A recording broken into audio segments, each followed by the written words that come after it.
Everyone's in favor. Is Jennifer or okay, awesome. All right, so we have 3 in favor and 4. 1, 2, 3, 4, and me. So 4 in favor. Here we go. Moving on. So the next item, election of officers. Do we have a nomination? We need a chair and vice chair to continue. Any nominations for chair? Nominate the current chair. Okay, thank you. And do we have any nominations for vice chair? Who is the vice chair? That may have been John Michael, who. I couldn't find it. Okay, all right. I'll nominate Miss Crawford. Miss Crawford, you have been nominated for vice chair. I will not accept that nomination, Judge Holliday. Oh, so Frank, I nominate you for vice chair. Would you be willing to take on that role? I certainly will. Thank you very much. Wonderful, Frank. All right, so Hope we. you're in good health. You show up to all future meetings. Perfect. Absolutely. We hope the same. All right. So we have a nomination for Tiara Barnwell to remain as chair and for Frank Goldner to be vice chair for the remaining, or for the next. We need a second for that. I'll second that motion. All right. Josh Holliday seconds the motion. All in favor, say aye. Aye. Any opposed? All right, so that's 4 in favor, none opposed, and so that will be approved. Next, we have approval of minutes from the July 22nd, 2021 meeting, and do we have a motion to approve these meetings? The motion. minutes. I'll make a motion to approve. Okay, so Josh makes a motion. We have a second. Second. And all in favor, aye. Aye. All right, 4 in favor, none opposed, so that is approved. And next, we will move into a public hearing in which I will recuse myself and step into a public comment. And you, as vice chair, will take over announcing that and asking for a vote.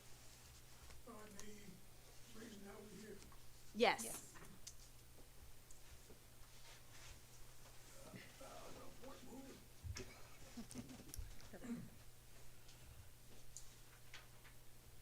You're the expert. If you can explain to us exactly what's required, requested? And is there an individual here making the request? So, yes, which, should I go ahead and speak, or? Is up to the, would you prefer the applicant speak first, Is that or? the applicant? No, no. Oh, you, On behalf of the applicant. So I guess, need you to open up for, if you would allow open for comment? yes. First, I prefer the applicant to speak, and then anybody who's opposed to it, Okay. we can do it. Yeah, so you'll just open the public hearing. So the public hearing is now open. Okay.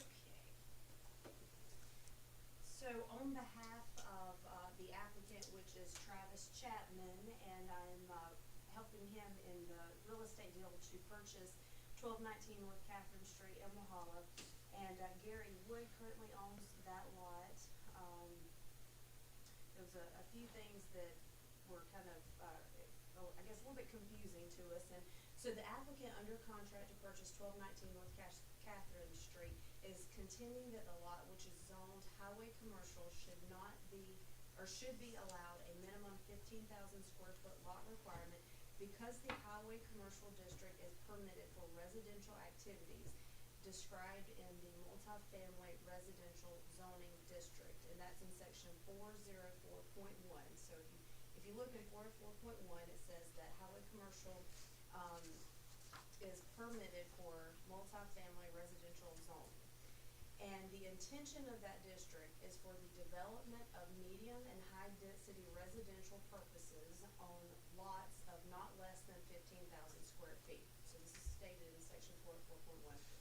The applicant does not intend to put multifamily or high density houses here. However, he would like to place 3 homes on the acreage with a minimum of 15,000 per lot size. And so the point of that is the surrounding areas, there's an apartment building, and then there's also general residential. So the highway commercial section 406 of our zoning ordinance states that this district is, designed to encourage formation and continuation of compatible and economic uses that benefit, from being in close proximity to each other and the surroundings, which those surroundings include an apartment building and general residential uses. So we feel like that, this use is in line with the surroundings. And where there was some confusion is in highway commercial stating a 25,000 square foot lot requirement, but it also states that the multifamily zoning district, is permitted, and that multifamily residential zoning district allows for 15,000 square foot. And in past, many times we can look, 15,000, has been the practice for highway commercial. If you look all over town, there's many lots where homes are on 15,000, minimum square foot versus 25,000. Let's see, and then I have a note also on behalf of, Cliff Howell, who is representing the current owner of this lot, had asked me to just mention a couple things. So he had said, thank you so much for considering our proposal to change the property on 1219 North Catherine. Apologize for not being able to attend in person. I did want to present our case through this letter, and I hope to help explain the benefits this change will have to the city and how this zoning district better fits the area which the property is situated. The surrounding property is higher density housing, with the property directly behind the subject being that of an apartment complex and zoned as multifamily housing. The neighborhood that the subject is closest to is further zoned general residential with a 5,000 square foot minimum lot size. We feel that 3 lots of at least 15,000 square feet with single family homes would fit more in line with the surrounding area and would not harm the values of the surrounding areas. Rather, it would enhance it, providing much needed housing and clean, affordable living options for our residents. Further, we feel that by allowing this change, you are confirming and affirming a prior precedent that has allowed highway commercial substitution as R15 residential for many years, examples of which are the new homes located on Chestnut Street and many of the historic homes located along our main street. Please also consider the added benefit in tax and water revenue from new houses to the city and county, and allow a vacant lot to be transformed into new homes for generations to come. Thank you again for your consideration in this matter. I hope you will vote to approve this. Okay, that's all I had to kind of contribute. I think in that, in the application, you'll see pictures of this area. There's a plat in there that shows, the size of the lots that were being, proposed. And then also in section 406, where it says highway commercial district, permitted uses, and then under section C, residential activities as described in MFR, which is multifamily residential, and in that multifamily residential district, district 404, under section A, it says minimum lot requirement 15,000 square feet. That's all I have to say. A question, you see no problem with the boundary requirements, the 35 feet? There are Standoff no, distances. correct, for the setbacks, absolutely, yes. Anybody present who disagrees with what was said? Well, technically, they're appealing my decision of what I said. So it's not a variance, it's not a rezoning, it's just an appeal of staff's interpretation. So there's not a back and forth. Yeah. Let me ask you this question, because I Certainly. was looking at the office commercial. Mhm. You know, office commercial, you can have multifamily residence, but the minimum size is 8,000 square feet. Correct. So you're gonna allow a multifamily residence on, 8,000, minimum 8,000 square feet, but not a 15,000 from the 20 on the highway commercial. Well, it's still gonna have to meet all the requirements for a multifamily. There's additional, So it'd have to be 15,000 square feet on that 8, instead of the 8. that's just the minimum square footage of a lot. More But- than likely, you're not going to get that type of use. But what I'm saying is, the multifamily residence, it said the minimum size is 15,000 square feet on that. On on the MFR, if you look in that section, that For district. MFR or for office commercial? MFR, office commercial is 8,000 minimum. So you see what I'm saying? That's on the other side of that, instead of the 20,000 for the highway commercial, this person's asking for 15,000 minimum on that. But if you go to the other side of that, on the office commercial, it says it's a minimum of 8,000 feet, but you're allowing the multifamily residence in there, you're not requiring 15,000 for that?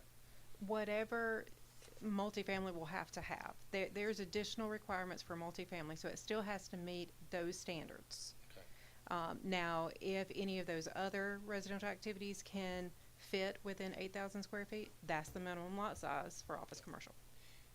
That's where I looked at it, where that was confusing for me. Because Normally, you it's- go with whichever one is more stringent. Do we have examples of where that's taken place before, where it's allowed 15,000 square feet? Oh, yeah, Chestnut Street, there's several. For the past 5 years, there's, new construction houses on Chestnut, maybe, I think, maybe Spring too. I mean, they're all over the county, or city, I'm sorry. Like, more than we could even, I mean, I could have a laundry list of addresses where, this has been the case. And again, it's not, so you've got high density and 3 homes with a 15,000 square foot lot isn't even high density, but there is high density, use directly surrounding this property. So it's not as if we've got, 1 acre, more than 25,000 square foot homes and then you're trying to pack something in. This is actually even less, than what's right next door. Yes. Right I across the street. just want to say, I think too, just the question is, for highway commercial, like to me, it says the residential activities as described in the MFR zoning district. And so if we read it just like that, then as in the MFR zoning district is the 15,000 square feet, correct? Correct. That's Okay. correct. And that was where the applicant had, that was in the application, what was, basically contended. Okay, so, I mean, to me, it was just is it falling under the highway commercial? And it is, except that it's a multifamily residential, so then it just kind of falls under the multifamily residential, even though it's set in a highway commercial. Correct. Okay. So to me, if that's how we're reading it, and that's how we're agreeing that it should be read, then I would make a motion to approve the appeal. That's how we had interpreted it as well, and that's, we just needed some clarification that would be, appropriate or approved. And again, this will go with any property that's highway commercial, not just this one. So Right. that's the clarification we're coming to the board with. I read it as uses meant the uses were permitted, but the standards still apply to whatever district. Because we also have further up in the zoning ordinance, minimum regulations set by this ordinance within each district shall be the minimum regulations and shall apply uniformly to each class of kind of structure and use of land. So it's just, are we going to, with all of our districts, go to the other square footage, or is it just the uses? That's the clarification that we're looking for on this one, regardless of the property. Yeah. Correct me if I'm wrong, it's based on when someone comes to you, how you dictate it, if it needs to come to the board. Cause if we look through the zoning ordinance, we can find several errors. I mean, for instance, on, page 21, they're talking about R15, and then it also says R25 again. I mean, there's lots of typos and things that we need to We're working on it. but yeah, that we need to work through, but, hopefully everyone will kind of, until we can get it a better zoning ordinance that we can all agree that this is, either in line with what is surrounding and it's meant for the benefit, and that it is not anything that is different than what we have, been doing already. Any further discussion?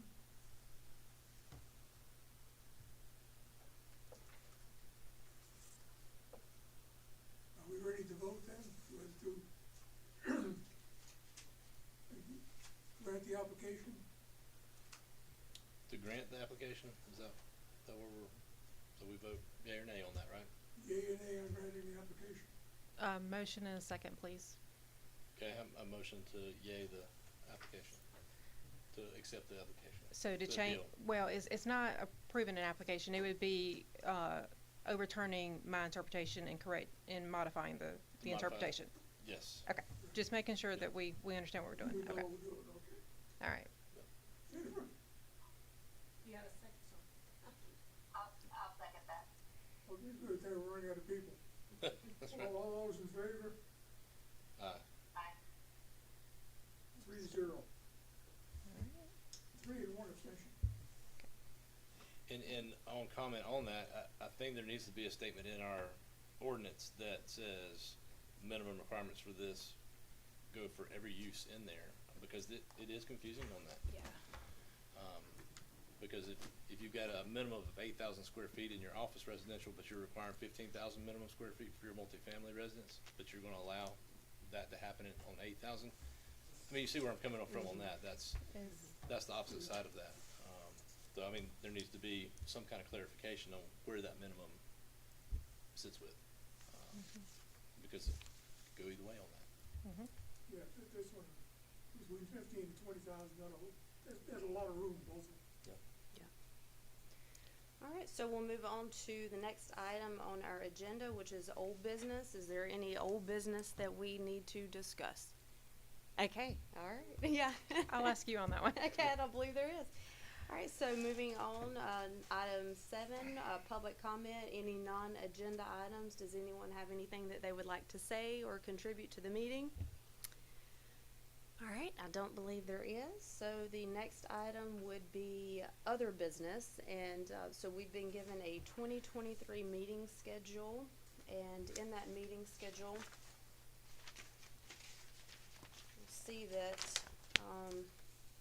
is this monthly? Every other? Okay, so every other month, On the first Thursday. got it, okay, so, obviously, if there was something, if we had an agenda, then we would meet, and if we didn't have anything on the agenda, then we just wouldn't have the meeting, correct? I would let you know if there was nothing for the agenda that night. I know we will have some items for the April, if nothing else. There's some bylaws that haven't been looked at since '07, that are due, a look. Okay. And then we can also use those times as opportunities for training if some of the other, training schedules don't work out. Okay. And I'll have to join the April 6th. I've got a training in Columbia, so, but I can join online if that's possible. All right, so do we have a motion to approve the, meeting schedule for the 2023 year? Okay. Right, Second. we have a motion, Josh as a second, all in favor, say yes, aye. All right, Aye. we have 4 in favor, 0 opposed, so we'll approve that meeting schedule. And, also, we have a 2023, schedule for continuing education, that we can just look at and kinda have and determine the best fit for each person's schedule, or? Yes, if one is in Oconee or in Pickens, it's gonna be in a nearby city, and you want to join that one, the one that's coming up is the orientation training. So if anyone has not done that initial 6 hours, that would be a good one to pick, cause it is Pickens.